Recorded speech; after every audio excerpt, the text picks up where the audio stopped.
Hello guys! Na-surprise si Akit. Sala! May pa-flowers pa ang akong madam. Oh, ang ganda ng flowers. Na-shock ko by delivery. May delivery siya. Tapos tinawagan niya ako kasi may delivery daw siya. Tapos, ano daw, i-receive ko. Ngayon, pagbaba ko, nadaanan sa kapatid niyang lalaki. So, nakita ko, bit-bit ito. Sabi ko, ito yata ang delivery. Yun yata ang delivery. So, tumawag ulit ang madam ko. Sabi ko, madam, yun na yata ang delivery. Dala ng kapatid mo. Sabi niya, yes, yun na yun. Tapos, wala lang ako. Pero nakita ko ito ang dala-dala. Tapos, wala, hindi ako. I'm not expected na ito pala sa akin. Maya-maya, may nagkatok sa aking room. May kumatok, sabi ko, sino yun? Tapos si Alma, sabi niya, ha, Alma, open. Pag open ko, hala, sabi niya, happy birthday. Nakita daw pala niya sa sa Emirates ID. Tapos, hindi ko talaga alam, no, unexpected talaga na may regalo pala akong bouquet of flowers from Madam. Di ba? Pink pa talaga. Pink na ano naman ako. Gores naman si Akits. Thank you so much. Wala, purtig yun akong pasalamat ba? Sabi ko na, thank you kaayo, madam. Ay, unexpected talaga na may gift pala ako ngayong birthday ko. Thank you Lord sa gift.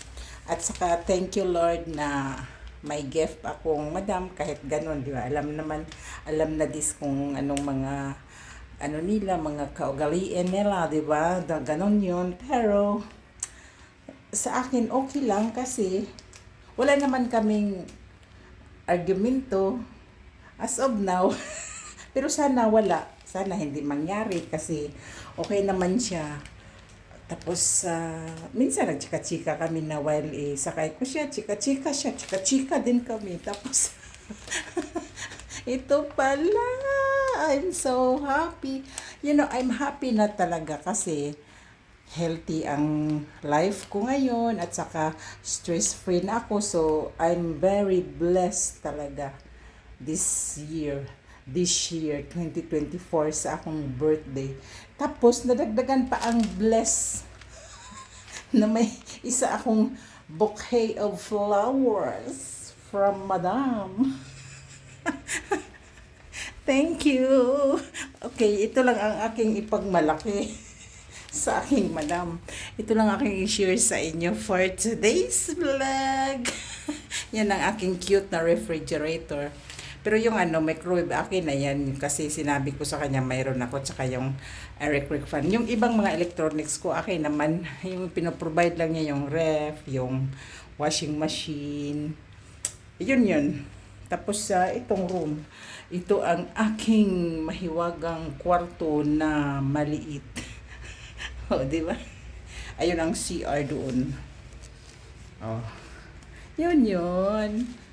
Nagigahiga kasi ako. Kasi nga, pahinga-pahinga ba? Wala namang magawa. Ay, ang ganda ng aking flowers, diba guys? Ay, dyan ka sa aking higaan.